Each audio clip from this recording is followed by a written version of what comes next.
సభ్యులందరికీ నమస్కారం.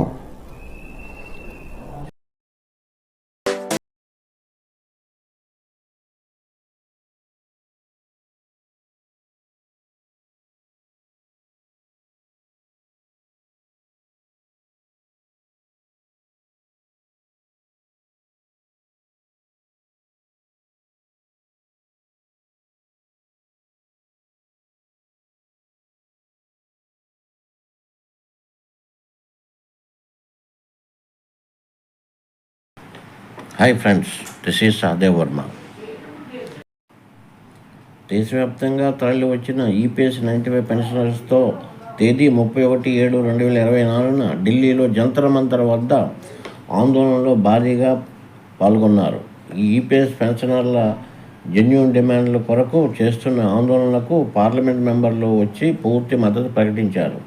ప్రస్తుతం పార్లమెంట్లో జరుగుతున్నది కాబట్టి ఈ పార్లమెంటు సెషన్లోనే మీకు న్యాయం జరిగే వరకు పార్లమెంట్లోనే పోరాడతామని హామీ ఇచ్చారు.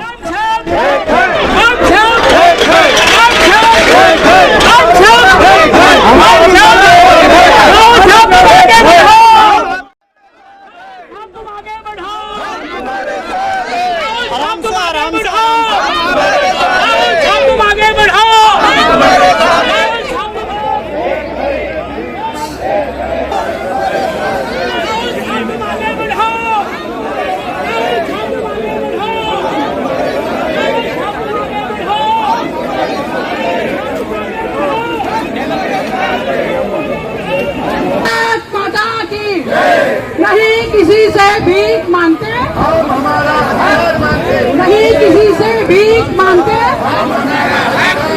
वंदे वंदे। बनेगी सरकारें, आएगी बिगड़ेगी। इस देश का नागरिक हम चाहते हैं हमारी बची हुई 5-7 साल की जिंदगी हम स्वाभिमान से जिए और हम स्वाभिमान से मरे, ये चाहते हैं हम ये नहीं चाहते कि हमें वृद्धाश्रम में भेजा जाए। हम चाहते हैं हमारा हक का 10,000 रुपए दे दो, हम टीन शेड में रह लेंगे, टिफिन लगाएंगे, खाएंगे, लेकिन अपनी बलबूते पे अपना कमाया हुआ खाएंगे और अपने 4 दोस्तों के कंधे पे स्वाभिमान से जाएंगे। हमने वहां स्पष्टतया कहा है कि अगर हमारा काम महाराष्ट्र के इलेक्शन से पहले नहीं होता है तो ये जो सरकार है जो हमें झांसे दे रही है उसका एक एमएलए भी निचुन के नहीं आने देंगे। और ये कहने के लिए हम मुंह से ऐसा ही नहीं कह रहे हैं। महाराष्ट्र में आपकी संख्या तकरीबन वोटों की जो हमारे संगठन के आदेश पे चलेगी उसकी संख्या है 1 करोड़ और उनकी सरकारें बनती है 1.25 करोड़ में, समझ रहे? तो ये सिंह साहब जो बोल रहे थे अदृश्य शक्ति, ये शक्ति और ये निर्णय से आप सहमत है कि नहीं है?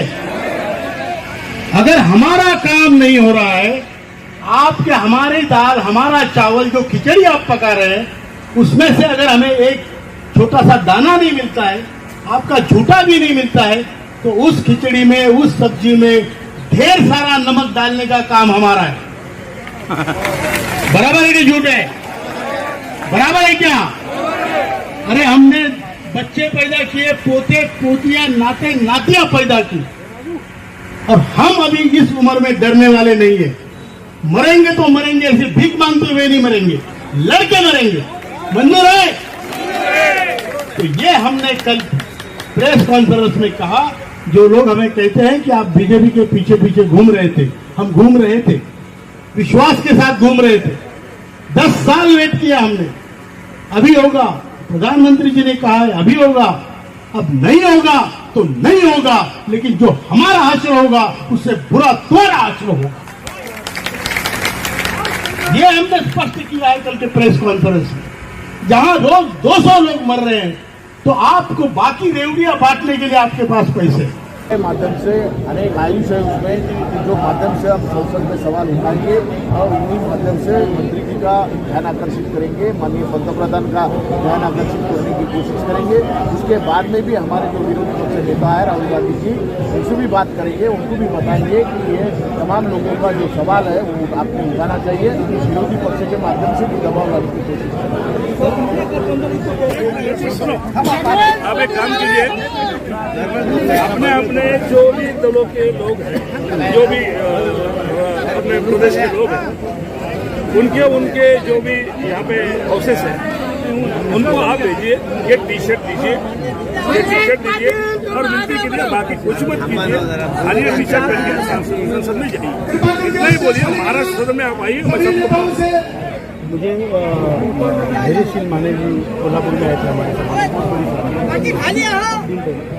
तो उन्होंने कहा कि मैं सभी सांसदों को अपना जो पार्टी है हमारे सदन में बुलाकर आज वो कोशिश करनी चाहिए। ठीक है आप, लेकिन फिर भी ये भी कीजिए।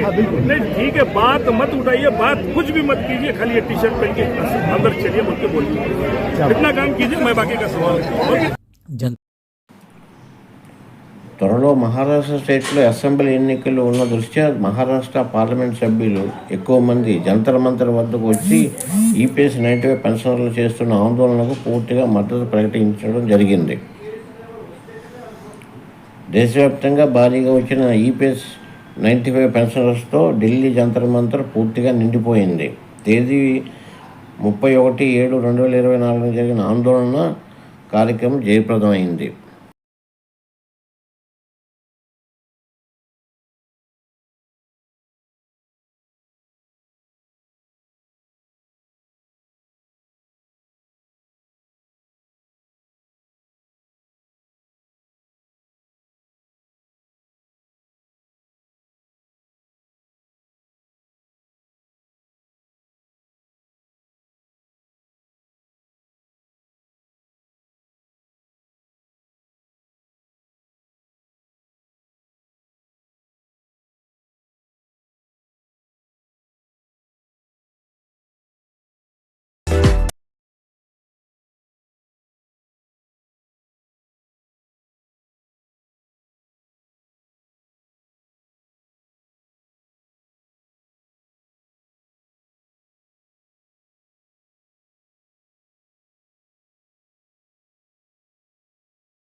मोदी जी अपना वचन निभाओ,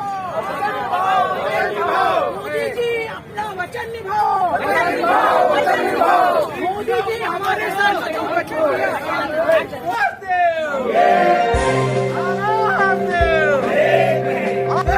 Justice! We want justice! We want justice! We want justice! We want justice! We want justice! We want justice! We want justice! We want justice! All pensioners.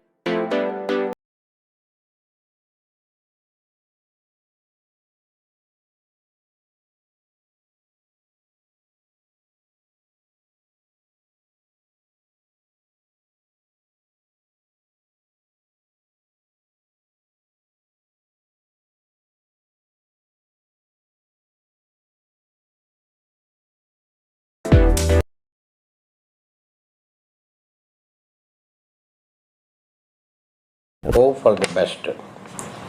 మరి ఒక కొత్త సమాచార వీడియోతో మీ ముందుకు వస్తాను.